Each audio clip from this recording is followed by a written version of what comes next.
Is hack culture ruining small businesses or making it better? I'm Brian Rump, And I'm Matt Garrity from Matty G Digital. and this is the Kawartha Small Business Podcast. We have business conversations for the Kawartha commute. All right, today we are talking about hack culture, and I have a awesome hack right out of the gate for us, and that is awesome hack for your digital marketing. And that is to check out startingpointdigitalmarketing.ca. They have intentionally simple marketing at an affordable price just for you. That's your hack. Don't even try to do your own digital marketing. We're going to launch in right now to talk about some of our favorite hacks and maybe some of our most hated hacks. Matt, where would you like to start? I'm trying to rack my brain to remember how this reference even came up on a previous podcast, and I had mentioned something about hack culture. And I was really proud of myself because I thought it was really funny and it made a lot of sense. But now I don't even remember the context of it. Do you I think remember? Oh yeah, I think we talk about sort of hacking your growth a lot. Mm. You know, businesses who are trying to not go through proper steps in growing, trying to do too much on your own. So, you know, people will spend a whole bunch of time to try to learn how to do digital marketing, for example, really poorly. And they take away from that time that they could be working on their business or creating more chargeable work, and they hack around it. It happens in every facet of your business, and there's almost a culture of hack culture of things like clickbait articles, 5 hacks for digital marketing, 5 hacks for creating processes, 5 hacks for your tax return.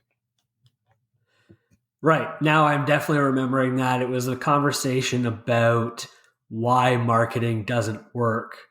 And I'm honestly annoying myself now that I talk about marketing so much on this podcast. And I apologize to anyone that listens and also is annoyed. But bringing it back to marketing, that was the premise of the original idea of like the hack culture, with business owners who are not marketers hacking together their marketing, or hiring someone inexperienced and the both of them kind of hacking together their marketing.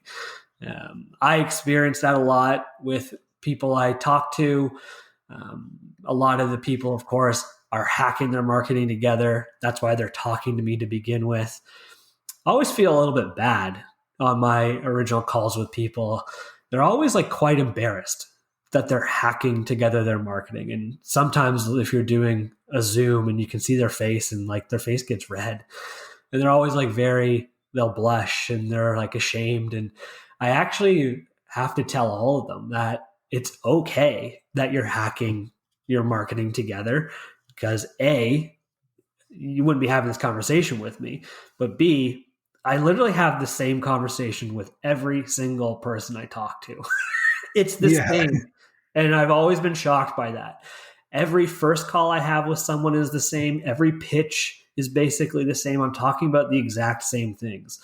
And every business owner is like, I've been like, I post every once in a while whenever I can, when I get home at night. That's why I forget. And like, I just need help. It's the same conversation every single time. So it's always kind of not interesting. I generally feel bad that the people are feeling embarrassed by these type of things, and that they're having to hack these things together. But I guess like we always talk about with marketing and literally anything else, like you don't have to hack it together. There's options for these things. There's who's for these things. So Yeah, and I think that's it's important. And when we talk about marketing, and you mentioned off the top there about feeling bad for talking about marketing. Marketing is, I always say, it's economics in action, and economics is like the force that like surrounds us and binds us all together. The way we sort of use money as a tool and how it flows, and managing resources and our wants. So marketing is really the core of any business. I've had this internal monologue or discussion going lately about what comes first, finance or marketing. And Yeah. it's kind of like a chicken and egg thing, because I look at my skill set as um, I've always tried to understand the systems around finance. A lot of people would say, oh, you're a numbers guy, you're a finance guy. I'm not really a nerdy accountant, spreadsheet, that type of numbers guy, but it's more about the systems, how they relate to marketing, and just thinking about, what comes first, right? Marketing or finance? Where do you immediately put your energy in terms of building a business to manage that? And I think what happens is a lot of people start a business with no money or no marketing, so they start hacking away at both. Yeah. So, there is a place for hack culture. People find ways to get by. They take shortcuts. They, do it everywhere. They do it with their marketing. Could be bookkeeping. A lot of businesses, instead of getting like a proper, double entry bookkeeping software, they might keep spreadsheets and, keep a shoebox or keep some sort of track that they think is great, but it will only take them so far. So they have to catch up. They'll hack their cash flow. So as cash comes in and there's demands on it going out, like move it around randomly and are always, there's not really a plan for that. People do it with their operations, how to get stuff done, right? How do I take shortcuts or just, get it done without really having a plan or system in place? So we hack things all over the place. We all do it. I do it. I think I never want to sound pretentious on this podcast, but because I talk a lot in a big game and maybe I have a big head about marketing, but I know marketing. I know how to do it. I trust it. I pay for marketing. Like I don't do all my own marketing myself. What? But all those other things that you just mentioned, I've hacked that stuff together. The first year I didn't have a bookkeeper, and then I used an accountant to do year end, and then I realized like I need someone to like take care of this on a regular basis, and so I was doing that, and even recently like cash flow stuff, moving stuff around because like oh you need money in this account or whatever, and I was paying myself the other day, yesterday or whatever. And I realized for the last like 2 weeks, I hadn't been taking HST off of like the incoming stuff that I was getting and moving that over to another account. And I was like, sweet, look at all this money in here. Well, a bunch of it, 13% of it was for HST. And Yeah. like, I was so embarrassed with myself and also so mad because now that's a cash flow issue. So it's funny, those things. And even like organizationally, like you said, trying to hack things together for 2 years without any process of how to manage and schedule. And this year, my big push was I'm going to get like all the project management, figuring out software, figuring out processes under my belt. I have not done it 100%, but I'm like 3/4 of the way there, barely 3 months into the year. I'm like way ahead than I was. And now looking back on it, it almost makes me sick to think about the amount of time that I wasted, the amount of energy I put into it. And like I'm so fortunate that things were successful because I don't know how they were. Because I don't know how I could function without how I'm operating now. So Yeah, that's so fascinating. Lots to sort of pick up on there. And I think, most people starting a business, starting out, hack a bunch of things. So hack culture is not bad necessarily. I think there's definitely a place for it. You can't always invest all the time and energy you need or money in every element of your business. But at some point, it can cause a big problem. When you try to hack everything, you can't possibly do it. And then you get really stuck. So the other idea I've been playing with is, when is your business a real business? And I think there's self-employed, There's sort of some small businesses. But if we look at, when is a business sort of a business that's scalable, a business that can work without you? Really, a business is a function of, it's a collection of systems and processes, and engaging the right professionals for the right thing. So you have to make that mindset shift, I think, to stop hacking everything and maybe start with one thing that you're not going to hack. I think, we've sort of talked about marketing and finance are two great places, I think, to start with that. And this is, again, the chicken and the egg, could depend on which one you're more or less comfortable with. But really, your business is that collection of systems and processes. And then the only way it gets money in is marketing. There's no other way. So you might think, oh, I don't do marketing. Well, you're doing some marketing. There's some 100%. word of mouth. You're calling people. It exists. You're not getting any business without some level of marketing. So the better you can grow and be strategic with that, the more consistently and the more money you'll have coming into that business. But if you're hacking everything all the time, you also mentioned the amount of time wasted when you look back. Yeah. That just never ends, right? You're always running and sprinting and, finding money here and there. You mentioned, I forgot to put my HST to another account. What that tells me is you actually have recognition that money is not yours and you have to put it in another account. A lot of businesses just keep running, and then it's like, oh, HST bill 20,000. Where am I getting that from? So then they go out and they hustle to get in enough cash to pay that bill, right? And then payroll's coming next. Like, you get on this never ending sort of roller coaster of not having anything sort of working well.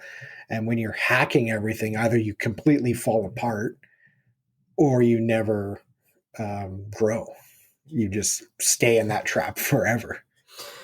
Yeah, and that was me, I guess, for a couple of years. New to business, hacking everything. Did I think I could do everything on my own? Yeah, I did back then for sure. And maybe that was a big problem, was the ego of a business owner. Maybe I'm projecting on all business owners as I do on this podcast, but I think every person in the world has an ego, whether we want to admit that or not. But I think business owners specifically do as well, which is not a bad thing because it comes from a place of we think that we can do something better.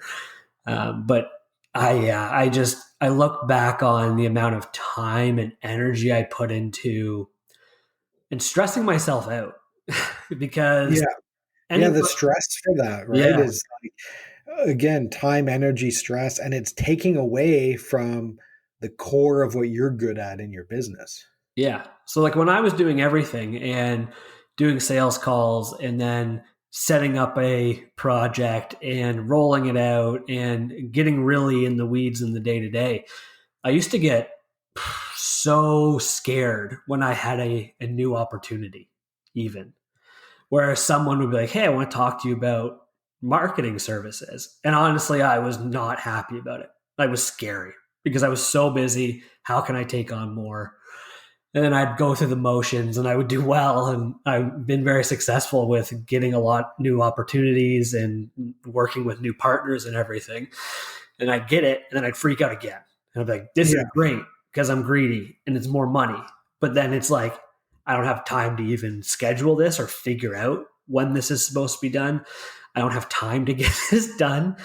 And it's just kind of it's not a balancing act. It's almost like you're just running around a house that's on fire. It's that meme. This is fine. Like you're in a house that's on fire and you're just like, well, I'm going to finish cooking dinner. Well, before I leave the house, I'm going to wash my dishes. And while like the dishes are done, I might just go like sweep the floor while like, it's just the house is on fire and you're trying to go about your business and remain calm. And now like with the focus on a couple different things, but trying to stay focused on like the project management side of things, like with this project management software that is supposed to be very expensive. And at one point, I thought I was going to end up paying like triple the amount that I ended up paying. But I bought into it so quickly because I realized how much time it was going to save me. And I invested a lot of time in the first month setting it all up. But I look back now and I spend $115 every month on it. To some people, that might be a lot. To some people, it's nothing. To me, it's extremely affordable, and it's got to be saving me I don't 4 hours a month at a minimum without really thinking hard about it. But honestly, it's probably even 2 or 3 times as much. And that's common to underestimate the time. So you think it's 4 hours, but really it's probably 12. And then it's also like, I know for me, the mental stress of like, oh, I got to do this, I got to do that takes away from like other things that could be using your time and energy. yeah, and it makes everyone happier, not just me, the business owner. It makes the people that are working with you happier. The people on your team, they know what's going on. They have clear expectations. They know when things are due and what's going on.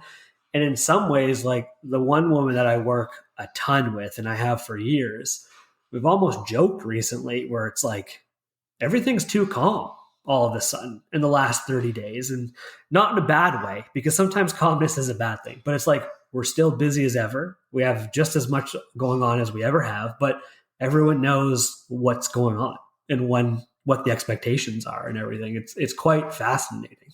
And I love that. So it's going from that hacking everything, that mindset shift to not hacking everything. There's a patience to slowly build all of that. But then you end up with, that calmness where, we've talked about hustle culture before and how we don't have to be hustling all the time.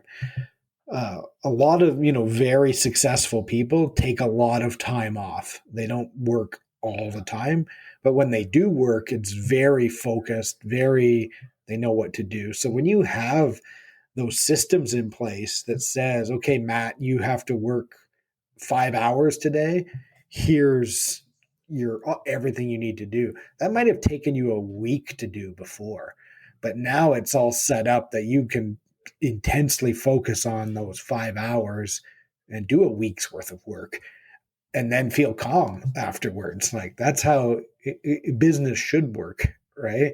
It should be calm, relatively calm. You want to be progressing and on your toes a bit, and you don't want to, lose sight of what's happening in the business marketplace or anything like that. But it doesn't have to be panicked. Yeah, and when you're hacking stuff together, you're just basically half-assing it, regardless of what it is. Yeah. And then you're not spending enough time on the things that are actually important, where you could just be paying someone or using someone to do something that you're not really adding value to. Or it's not even about not adding value to it, actually. It's about there's someone out there that is extremely good and they are valuable to the situation, like a bookkeeper or a marketer or whatever, an HR manager or someone doing payroll. So you're paying HST when you should be, and all those things.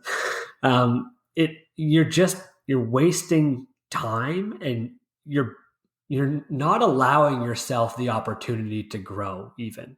So it is a weird chicken and the egg thing, where I do now believe that you need to be paying for these things up front, because if you're not doing that and you're trying to hack it all together and you're doing your own marketing and you're doing your own this, that, and the other thing that you think you have to do because you're the only person in the world that can do it, you're just taking away from the growth of your business, because you're just kind of stuck in the mud, aren't you? Yeah. Yeah, you get stuck. And I think what's fascinating is the other thing with hack culture is you can do it and get by.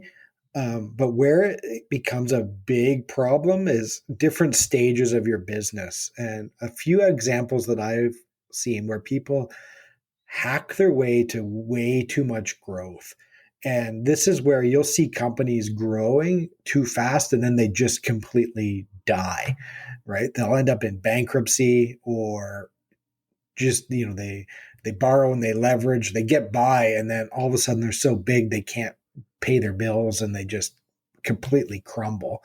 Uh, the other, from a small business standpoint, is I see a lot. You get someone who's like works really hard. They're great at their job. They work and they hack. They get to a certain level, but then all of a sudden, no matter what they do, they can't actually make any more money. They're not really that profitable. They're overworked, underpaid, and there's just so many problems to fix. They have like they short circuit. They're not sure what to do. It reminds me, I was in the Army Reserves. So to use some sort of military analogy, it's like sort of fighting through a line and getting way ahead of everybody else. So you see it in like, movies, I don't know, like Game of Thrones, or, someone breaks through and they're way ahead, but then all of a sudden they're just completely surrounded and they're by alone. Like, you can't possibly be successful that way. You need to have the support of, the other people in your line, the supplies, have to get to you, like all of these things that you need. So, as a business, when you hack too much, you get so far ahead and then everything's broken. Right. So then all of a sudden you're in Matt's office talking about, or on Zoom talking about, well, I've hacked my marketing and it's terrible and I have to rebuild from scratch. So now it's going to cost me twice as much as it should be to catch up. And then you're talking to me about cash flow because you're like, Matt needs cash for me to pay for marketing. I don't have any. So I'm, peeling back, trying to find ways to sort of fix cash flow. You're talking to operations people about getting more efficient, talking to HR people about, everyone on your staff hates you and like you have no policies or systems in place. So it becomes everything all at once. And that's where people sometimes just shut down and walk away, which is not fair because they're usually very hardworking, talented people. Or they have to invest a whole lot into fixing it and maybe take a big step back before they can grow again. So I think the earlier you can identify that shift from hacking to sort of building properly with professionals, the more that's going to help in the future. And I would bet, for the experience you've had, the people that have hacked it their whole business career or their business time, that get themselves into trouble, are extremely resistant to any sort of help or advice from you or anyone else, because they're like, well, I was able to hack my way through my business. I'm in trouble now. I'm going to hack my way out of it, and just probably continue digging themselves a bigger hole. Yeah, they typically do, or it takes them forever to commit to doing it, right? They might for a little bit, and then some big pain happens, and then it's harder to fix. In people I've worked with, I've made some amazing sort of transformations. I also think I'm sometimes the angel of death because I've helped people realize that they need to close their business and like life will be better without it, which has worked out great in the long run, but it just becomes too late to save that. But having professional help early on is very helpful. Engaging some level of coaching is very helpful. Again, when you look at really successful people, they all have multiple coaches. I'm part of a program now with Greg Evans, and I work with a coaching program that's very sort of world class.